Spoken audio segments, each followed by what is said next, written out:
BioWare is one of the most popular developers of Western role-playing games. Mass Effect, Dragon Age, Star Wars Knights of the Old Republic. They are just a few of the franchises that BioWare developed to give PC gaming, and later console gaming, new and exciting ways to experience the role-playing game genre.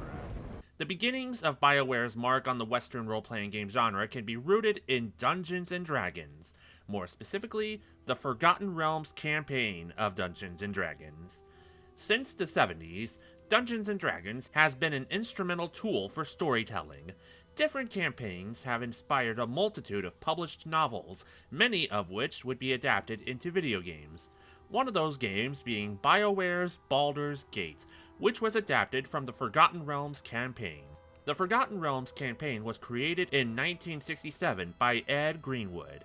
As a child, Greenwood was inspired by fantasy authors like Lord Dunsany, P.G. Wodehouse, Rudyard Kipling, and Jack Vance. Greenwood had been writing the lore of Forgotten Realms since he was 5, and used the first edition of the Advanced Dungeons & Dragons release to further develop the lore.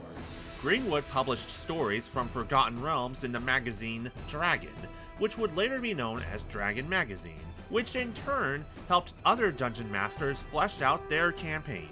In 1987, Tactical Studies Rules, the original publishers of Dungeons & Dragons, bought the rights to Forgotten Realms from Greenwood for peanuts and nice colored maps.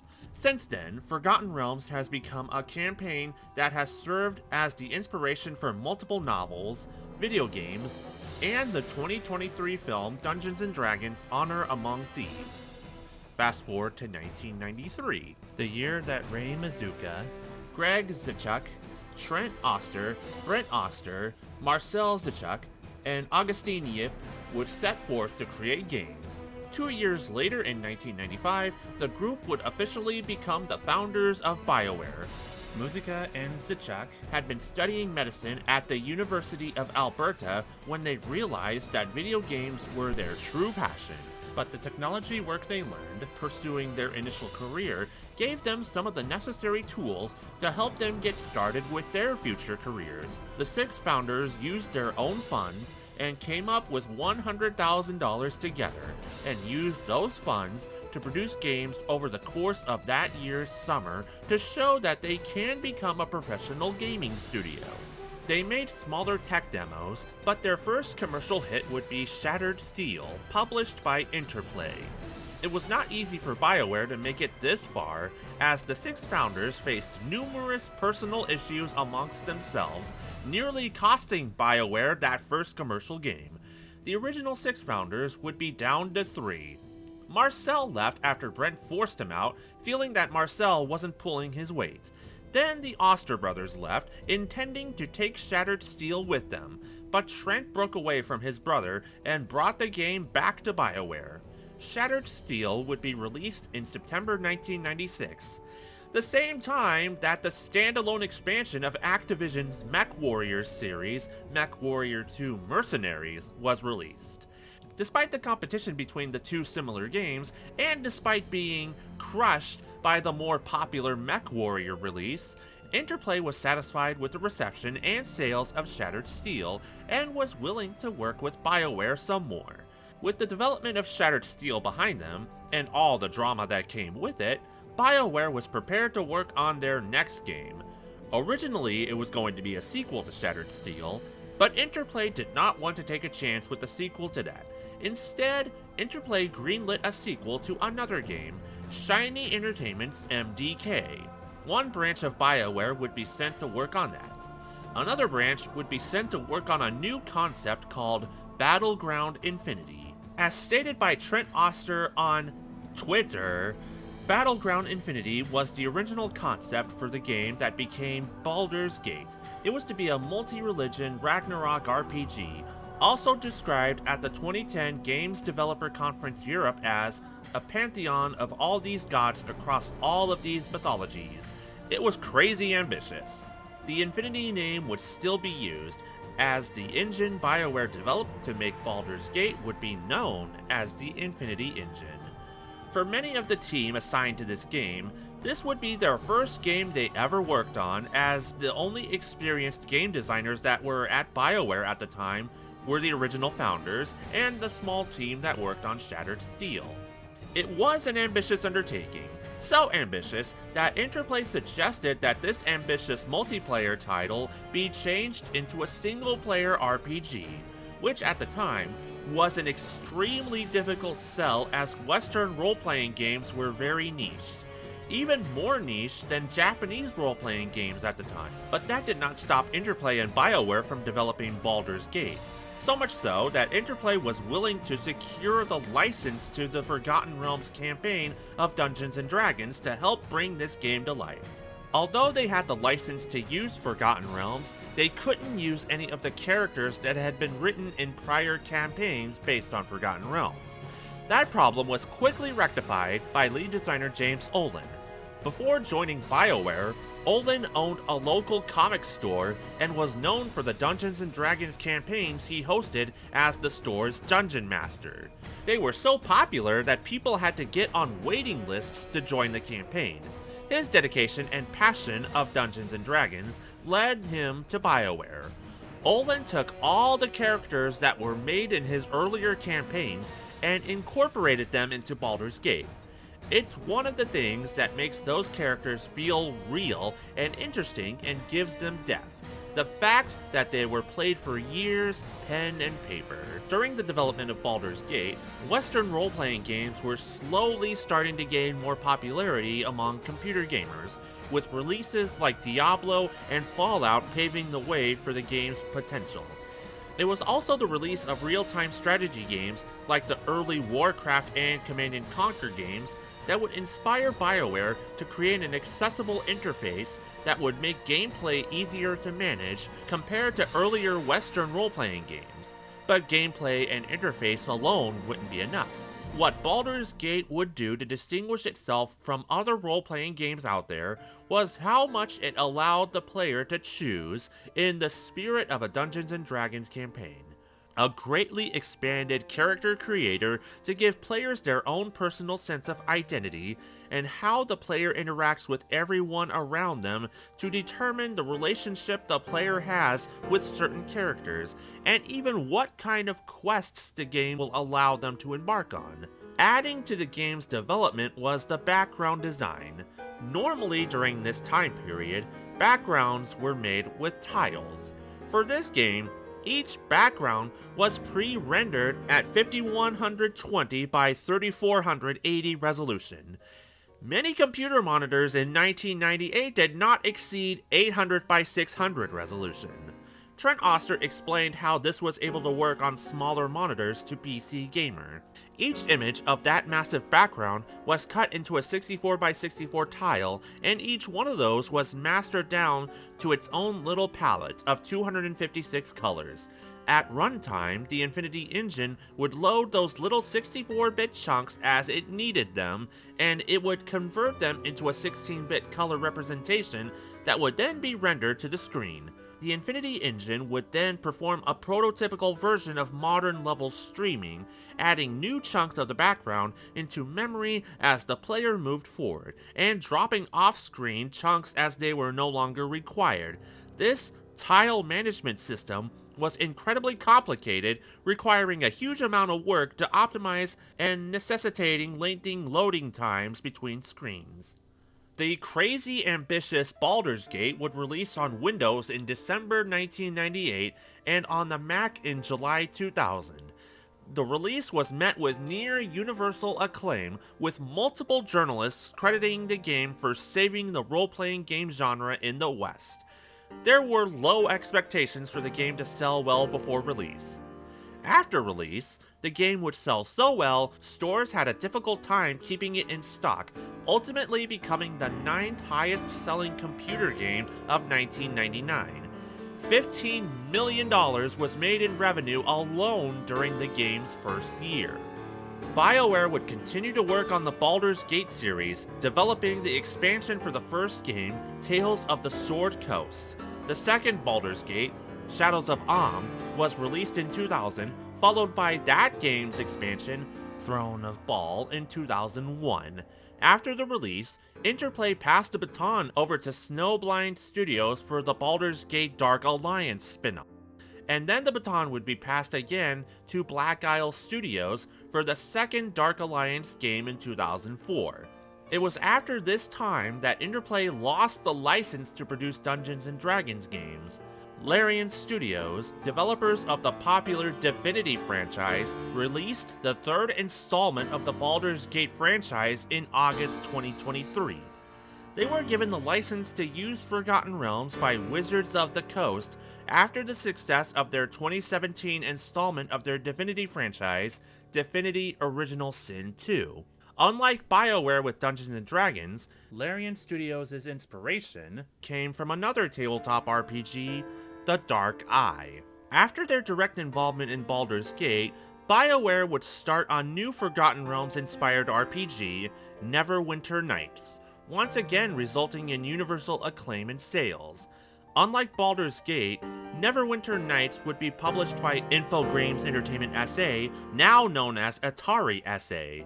Neverwinter Nights would be the last Dungeons & Dragons game BioWare developed, but their reputation for developing role-playing games would continue to grow, and BioWare returned to the mature medieval fantasy setting with the 2009 Dragon Age Origins. In 2007, BioWare would be acquired by Electronic Arts. None of the original founders of BioWare remain with the company. Trent Oster would become the founder of a new company, Idea Sparks Labs, aka Beamdog. Beamdog would release remasters of classic BioWare developed titles, including their Baldur's Gate games, Neverwinter Nights, and even remasters of other Forgotten Realms inspired games developed by Black Isle Studios, Planescape Torrent, and Icewind Dale. Dungeons & Dragons, as well as tabletop gaming in general, inspired generations of writers and storytellers. The Forgotten Realms campaign, written throughout nearly the entire lifetime of Ed Greenwood, would become the source of inspiration for generations of stories told throughout different entertainment media outlets. Baldur's Gate would be a revolutionary release for Western role-playing games that offered the unparalleled level of customization and personal choice in a video game. Without Ed Greenwood, there would be no Forgotten Realms. Without Forgotten Realms, there would be no BioWare. Without BioWare, who knows what it would have taken for Western role-playing games to reach the height of prominence that was achieved in the late 90s. It's WCW NWO Revenge, only on Nintendo 64. Nintendo Power says WCW NWO action is bigger than ever. Fans will eat this one up. Featuring over 60 of WCW and NWO superstars with custom finishes and trademark moves. 4-player Battle Royal mode with double teaming and more weapons than ever before. Get addicted. Call 1-800-WCW-8661 to order now. Also available wherever video games are sold. Revenge is just too sweet.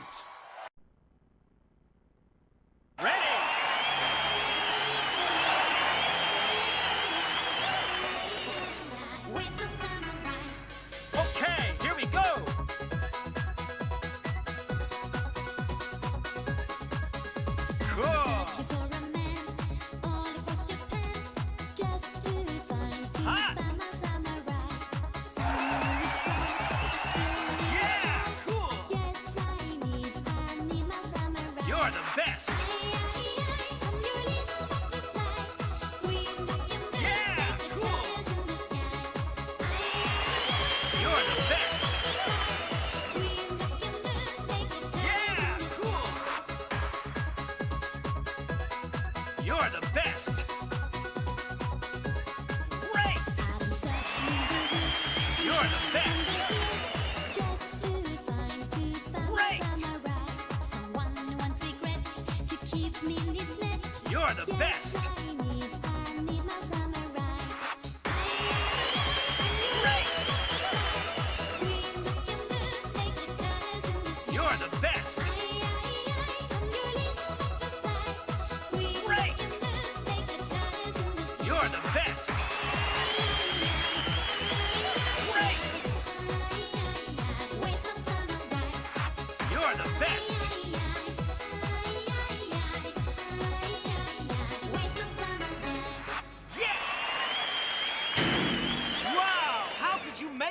dance like this. Hello? Hi. Who is this? You watching TV? Maybe. Who is this? What kind? Well, it's big. 27-inch? Yeah? Picture in picture? I guess so. Swivel base? How'd you know? Under a white ceramic duck wearing a yellow raincoat? Where are you? Open the drapes.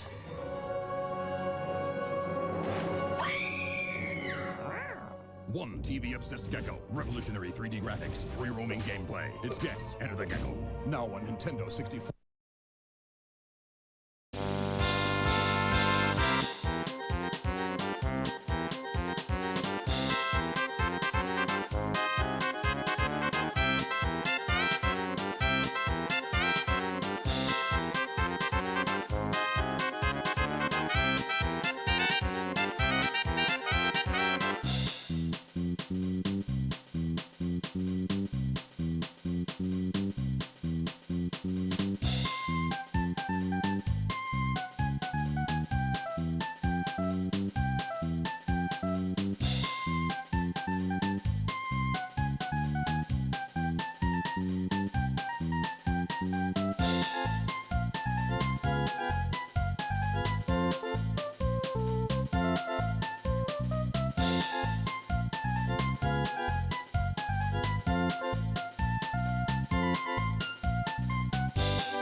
Well, Gary, what Nintendo sports game would you like to play today? There's Kobe Bryant and NBA wiping the floor with Gary courtside. Major League Gary bashing with Ken Griffey Jr. NHL Gary's going down on ice. WWF Gary in the turnbuckle war zone. What? Nintendo Sports. What friends are for. What?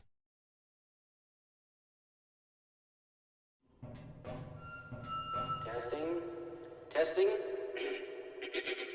Everything seems to be in order.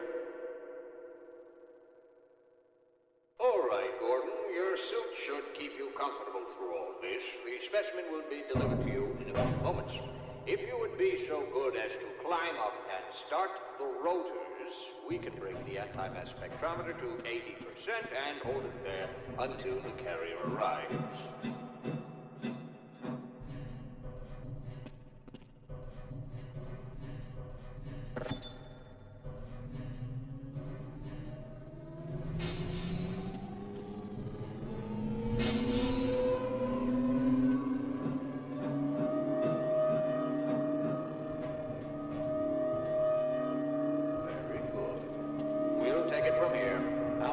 Stage 1 emitters in 3, 2, 1.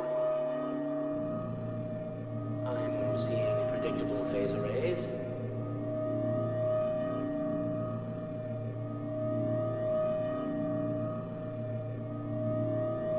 Stage 2 emitters activating now. Gordon, we cannot predict how long the system can operate at this level, nor how long the reading will take. Please, work as quickly as you can. Overhead capacitors to 105%. It's probably not a problem.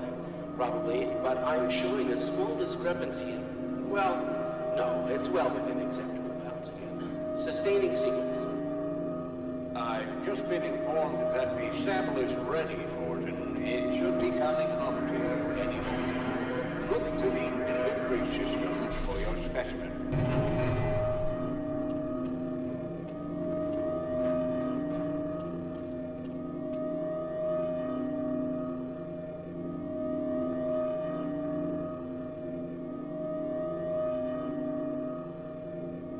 Standard insertion for a non-standard specimen. Go ahead, Gordon. Slot the carrier into the analysis port.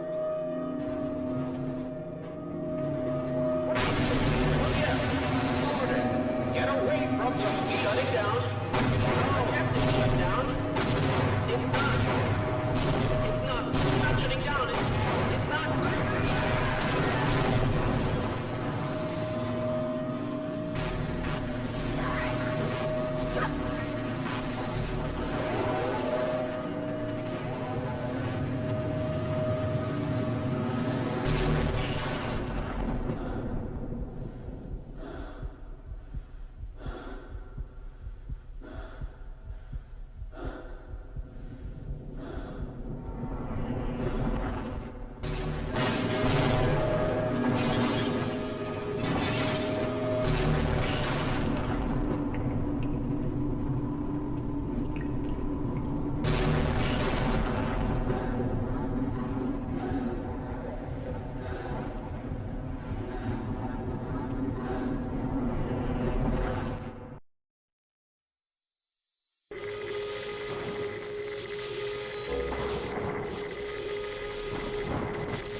listen.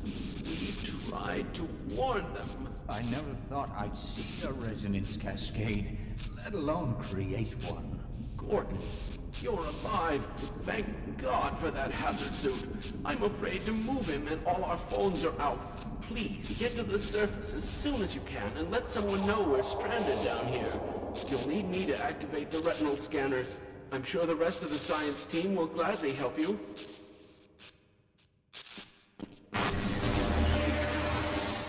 Well, there goes that grant money.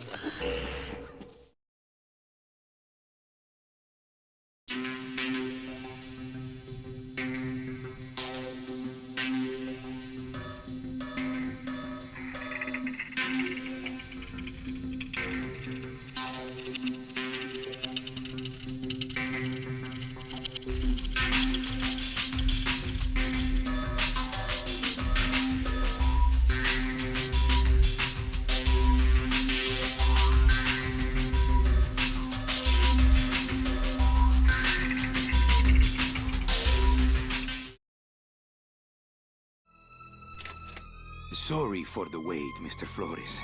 I am ready to take you now. Take me? Take me where? Now, there's no need to be nervous. Nervous? No. Just your appearance. It's a little intimidating. Intimidating? Me? But I'm your friend. My name's Manny Calavera. I'm your new travel agent.